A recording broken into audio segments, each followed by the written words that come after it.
Howdy folks, Troy with V-Twins, the V8s, coming back on to do a pretty cool project. We've got our 51 Ford project that we've done a lot of stuff. If you follow the channel, this belongs to a really good friend of mine. We've done everything from a sniper to four-wheel disc brakes. We've done a TCI transmission. We've done a lot of stuff to the truck, but now he wants to go with an air ride. So what we're going to do is we're going to use Ridetech's air ride system, and I'm going to walk you through the whole process. So let's get at it.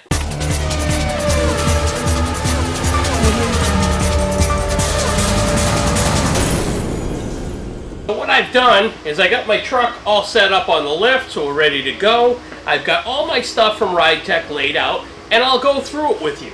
We've got a triangulated 4-link suspension system that's going to go in the rear.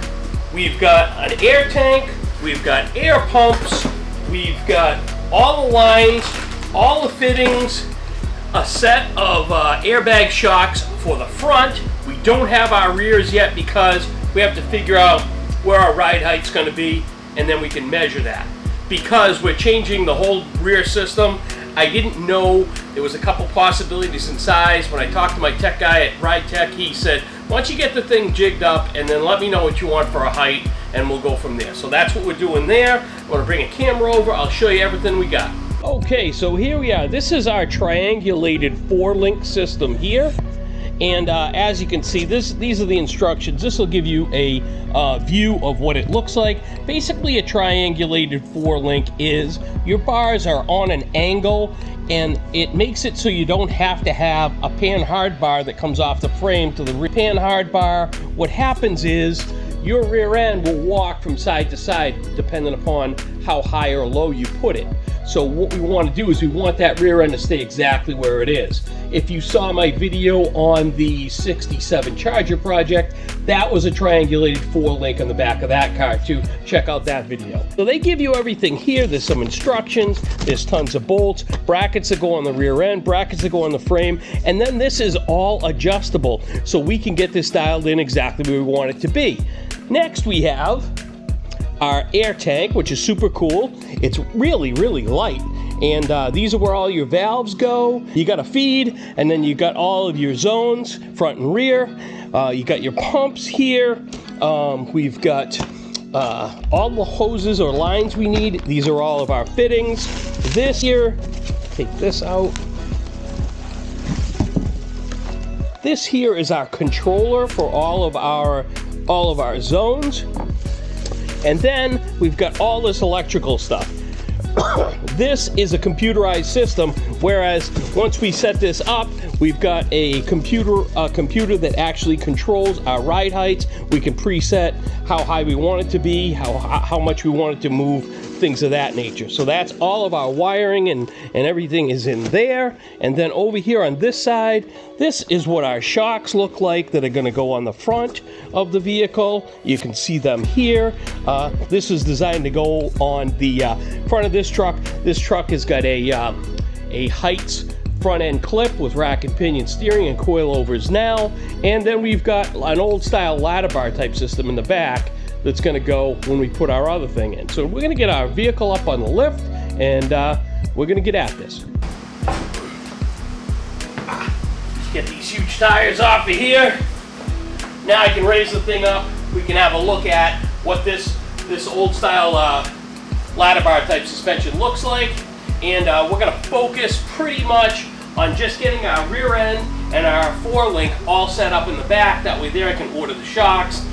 Then we can move on to the front shocks, the plumbing, the tank, the controller, all of that stuff. So we're going to keep at it. Okay, so here is our setup. We got a 9-inch Ford here. We've got this ladder bar type setup here. So this is your pivot point in the front. This is where it mounts on your rear end over here. Your shocks are vertical right here like this and like this. And obviously we have the same setup going on over here. So what I am going to do is I am going to have to completely remove this rear end so that I can cut all of this bracketry off of this rear end and get it all cleaned up so that we can work on getting the brackets into position there. And up here I also have to cut these brackets off and make sure that I have a good spot to attach my new brackets.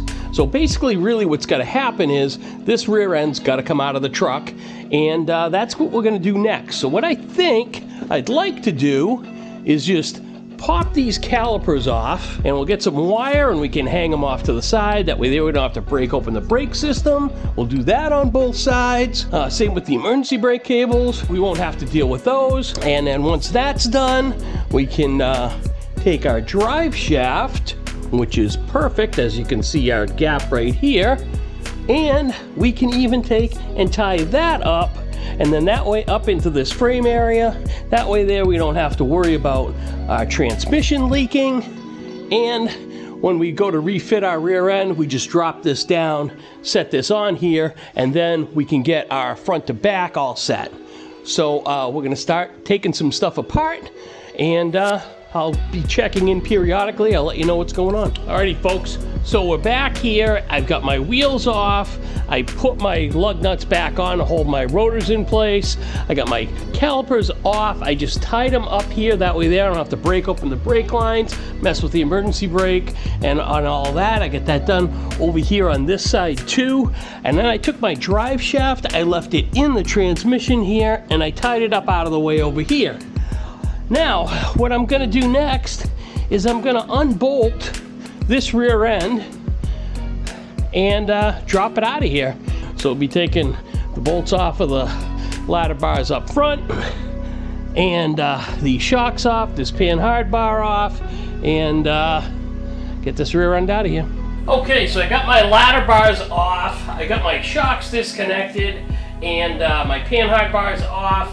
And now basically what I've got is I've got my rear end sitting on my transmission jack. And I just got to drop it down and slip it out of here, and then we can work on getting these brackets cut off of it, cut off of the truck, and get after it. I'll show you what we get going on. Okay, so as you can see, I got my shocks disconnected. This is the hokey ass bracket setup that was on here before.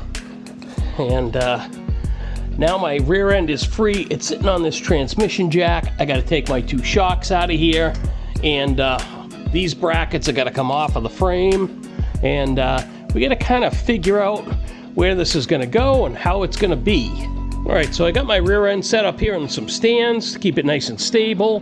What I'm going to do is I'm going to take my grinder. I'm going to grind these areas here around this, and then I'm going to use my plasma cutter and cut this off. And then once I have these cut off of here on both sides, I'll probably grind this nice and smooth, and then I'll have a rear end that I can, you know, put my brackets on anywhere I want.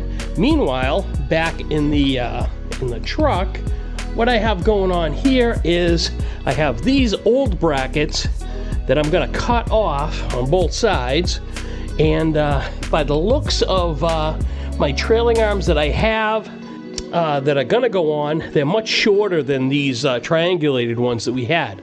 So my brackets will probably be back here somewhere, so I won't really have to worry about that so much anymore. I can just get rid of that. My other bracket will move back here. The other thing we got to do is see I have this brace over here that the shocks go on. I'm going to need a similar brace up here on top of this frame for the upper bars of my 4-link. So that'll be a as-you-go kind of thing. You know, once I get my rear end ready, I can mock up my brackets and everything and kind of figure out where everything's going to go. Okay, folks, so I've got my rear end in position. I cut off those brackets with the plasma cutter. I ground it all smooth. I got a nice clean rear end. I put it up here with the transmission jack, and I just have it kind of close to where it's going to be. There's a couple of marks on the frame where the rear end housing had contacted the frame. So I put the rear end on those marks, so it's pretty close to where it will be once it's all set. So I'll bring the small camera over and I'll show you what it looks like underneath here so you can kind of get an idea of what I'm doing. So as you can see, I got my rear end, and you see this little mark right here. That's basically where this rear end should be once it's in position. You can kind of see if I can see the one on this side. I'm right on it. I'm right on it. Okay. And you can see where my drive shaft is here. So I'm pretty close, and I'm just sitting here on the transmission jack. And these wheels are tucked right up in here. So I've got my rear end housing right against the frame on both sides on those marks. Now, what I want to do is I got to put a bracket here and a bracket here for my lower trailing arm, okay? And then I got to put a bracket up here going to a cross member that I've yet to construct here. And I'm going to do my bottom ones first, and then I'll do my top one second. I'll give you an idea of what this is going to be like. So this is my setup here.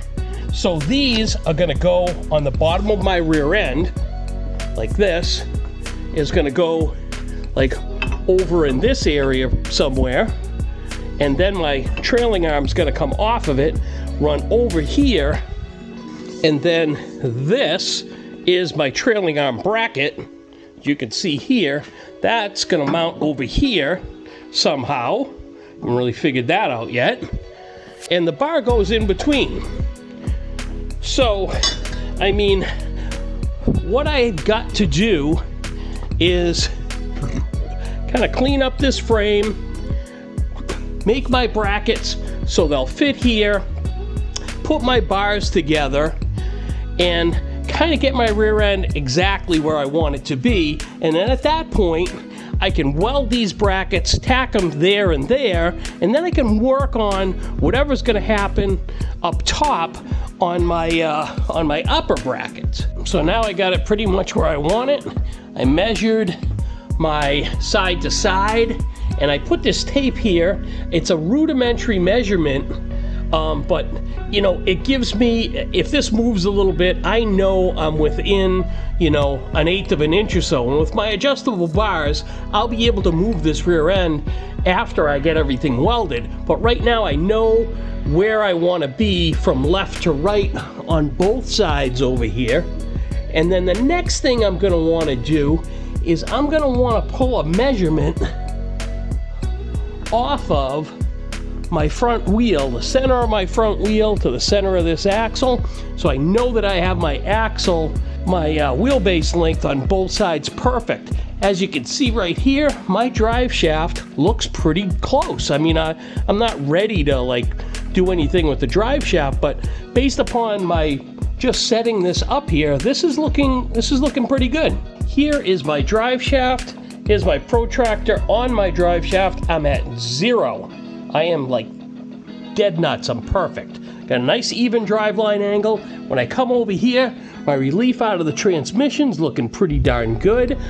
And this is actually going to be a situation where the drive shaft would be the furthest into the transmission. So this is perfect. When it goes down, it's going to pull out of the transmission, and then this area over here still gives me a good probably 1/2 inch to go into the transmission if we need to. Okay, I measured from my rear end to this cross member on both sides, and my rear end is square. I measured from the inside of my rotors to my frame, and I'm square, so I'm exactly where I want to be. Now, over here, I've got my bars set up, and what I did was I put them where I wanted to, and then I put these bolts through them like this, and then that way there I can drop my other one right over the top, just like this, and I know these two bars are going to be the same length. I did that with the top ones too. So now what I got to figure out is where I'm going to mount my front pieces, where I'm going to mount my rear end pieces, and place my bars in place. But the thing that I'm worried about is grinding and banging and everything on this rear end, on the truck. I'm afraid it's going to move my rear end. So what I think I'm going to do is I'm going to take my grinder and I'm going to come in here and I'm going to grind a little spot on the frame over here on both sides. And I'm going to bring my welder over here. I'm going to actually tack weld this housing to the frame rail on both sides so that it will not move. And nothing huge, just a little tack to hold it, make sure it doesn't slide or shift left or right, and then I can go ahead and do all my work and I don't have to worry about it moving. So I'm going to get to work on that. So you can see here where I welded a little piece of angle iron. That's going to keep my rear end in position right here, front and back and side to side, and I have the same scenario going on over here with my rear end being locked into position. I've got my 2 shock tower brackets here in position. I measured from my brake rotor here to the bracket, and it's spaced exactly the same over there, and then the same thing over here from the rotor to the bracket is the same. I put my gauge on here. I'm at exactly a 90-degree angle, vertical, and I am the same over here on this side, although it'll take a couple of minutes for that baby to settle, but once it settles, you can see I'm at 90 degrees there. So now my brackets are exactly where I want them to be. Now the problem that I have now is that where I have to mount my brackets over here, there's been this crazy kind of patch that they put on the frame. This is in the way. This is not flat.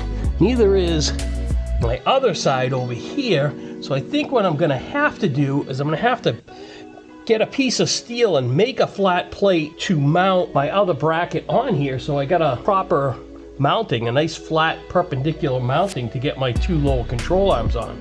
So that is going to be the next thing. Okay, so as you can see here, I've got my mount here, I got my bar going forward, and it's going up to my mount that I got at the frame here. Now the bottom of this is just a little bit higher than this bracket for my running boards. So I'm as low as I can get. I got a little bit of a downward angle here, so I'm hoping to get a pretty close to a level bar at ride height. Now on the other side, I got the same thing going on. I have this bracket, it's nice and even. My bars are nice and parallel going up front, and I'm at the same height over here as I am on the other side. This is what it looks like on the inside. Because my frame here isn't quite even, I'm going to put this block here and I'm going to use it to make sure that I'm as strong as I can be and leveled up. Same thing on this side. I did the same thing over here because I got this crazy piece of metal that somebody welded onto the frame, and then you can see the inside of this frame's not flat. So I'm going to make a little piece that's going to fit in there and make this super strong here. I don't want to be screwing around with this. So now the next thing I'm going to probably do is make a cross member for the top of this that's going to hold my upper bars. Get that tacked in.